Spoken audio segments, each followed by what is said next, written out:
Hello, my name is Hakon and welcome back to another little video on the Zoia and the Zoia together with the MIDI Fighter Twister. Today I'm going to show you a little trick that it is easy to miss if you just read the manual of the MIDI Fighter Twister. And it has to do with sending values back from a connected device to the MIDI Fighter Twister.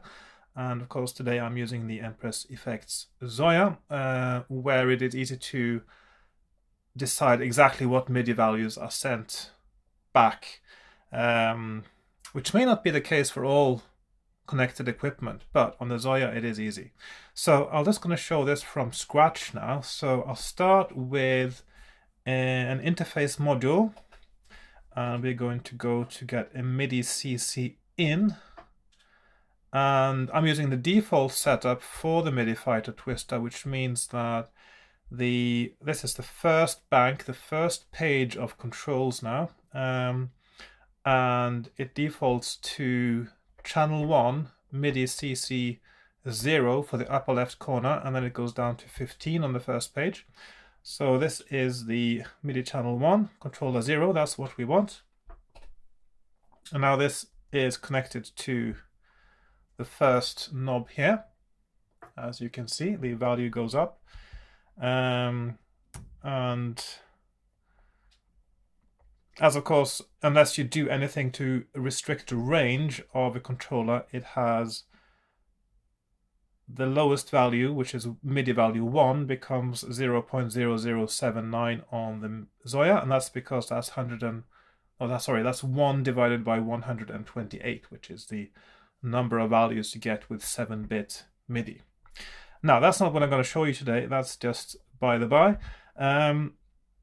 Let's send the value from this input now to another knob on the Zoia. So if I go and make an interface module, a MIDI CC out, still channel 1, and we want controller 4, which is the first knob in the second row. Let's do that, and done. And oh, did I make that an input? No, that's an output. Okay, and then I need to connect these two, of course, like so. Now you see immediately the knob here can be controlled itself. That does not send to the Zoia yet, but when I turn this knob here, this also gets a value. And that's because the Zoia is sending its value to this controller as well. And I can also do something like, if I set the control module, LFO, for instance, and let's make it a sine wave, and send that to the controller. You can see it responds to that as well. And this becomes the offset, and the LFO fills in the rest of the range. So you can do that kind of thing with it as well, which can make a nice visual feedback on the Fighter Twister. Now, that's not the main thing now, so let's just remove that for now. Now, if you take the input from this knob, so we do interface modules, MIDI input is a little bit higher up, of course, MIDI CC in, and MIDI channel 1, controller 4. There we have it. So that is this controller here now. But if we send a value to, so now we are moving this independently. If we send a value, I'll see what happens now. So we move this halfway up, and then we control it from the Zoia or from the MIDI Fighter Twister via the Zoia, and you see it jumps back to the value that sends, so it overrides the value on the MIDI Fighter Twister, what you send from the Zoia when that changes. And if we now see this does not change though, this value here, because that is only change when this knob is twisted. So let's move this all the way up to the top, And if you look at this value, it says 0.4882. That's the value the last time we moved this knob. So if I move this knob now, it will jump to 0.9921. So it only responds when it changes. So that means when you send a value to the Zoia, to the MIDI Fighter Twister from the Zoia, it only changes values when there's a change, and likewise this only sends its value back to the Zoia when there is a change. So you can't do everything with this, but you can do quite a lot, because one of the nice things about it is that it actually changes. For instance, say you want to send a value, you're controlling a parameter from the Zoia, and you want to continue controlling it on the MIDI Fighter Twister. This could be part of a setup of a patch, for instance, where you have values already and you don't want them all to zero out. By sending all the values you need to the controller, to the MIDI Fighter Twister, all you have to do to get those values on the MIDI Fighter Twister, which does always return to 0, by the way, when it's switched off or disconnected, you just have to move the knob just a little bit down and up, and you're back to the value that you have in the setup on the Zoia, because the Zoia will actually save the values that currently are in the modules with the patch when you save the patch. So that's quite a nice way of doing it. So if you save the values now with a patch and you start it up again, it should retain the values. Let's just see how that works now. So if I save this patch and see if that works the way it's supposed to, I'm going to go down to, so now of course you see the values here are actually retained there, but that's just because they were the last ones used. Let's just remove these values now. And see if this works the way it's supposed to, or at least the way I think it's supposed to.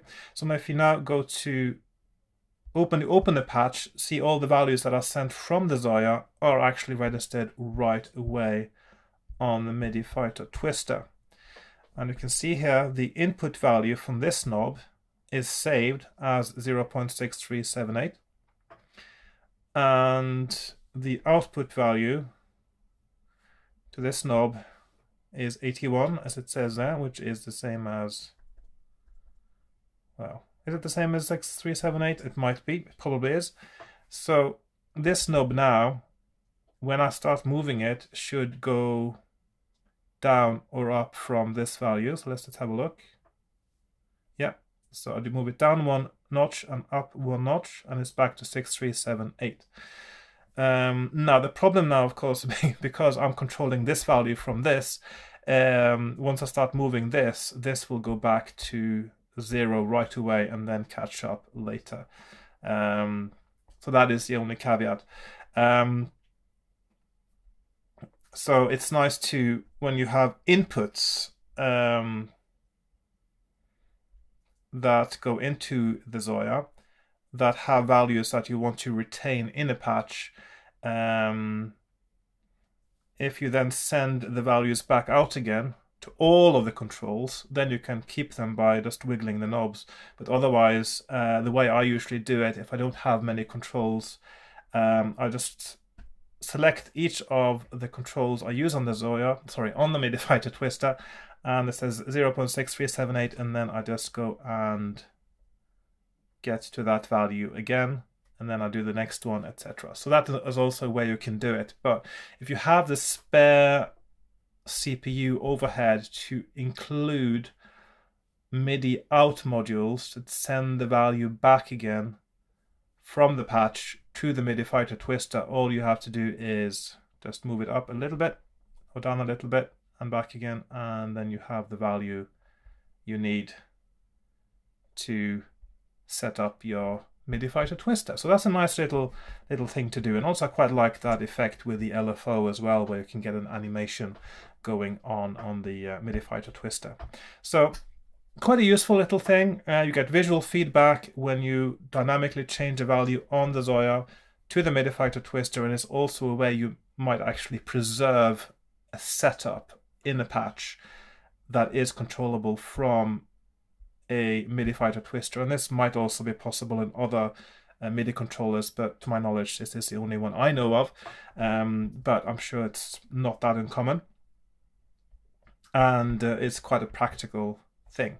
So yeah, just a nice little thing that you may have missed. It's not noticed, it's not noted in a sort of a major paragraph or chapter of the MIDI Fighter Twister manual, certainly not the version I've seen.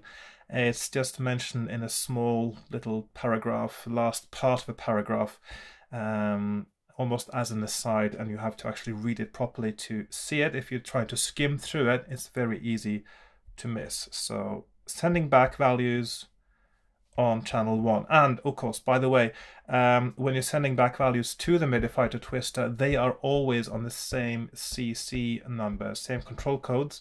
They don't change, they are fixed, and regardless of what you set up the MIDI Fighter Twister to send, it always receives on the default values, which is channel 1 and CC 0 to 15 for the first bank, for the first page, and then 16 to 31 for the second bank, etc., all the way to 63, which is the last controller on the fourth bank, the fourth page of the MIDI Fighter Twister.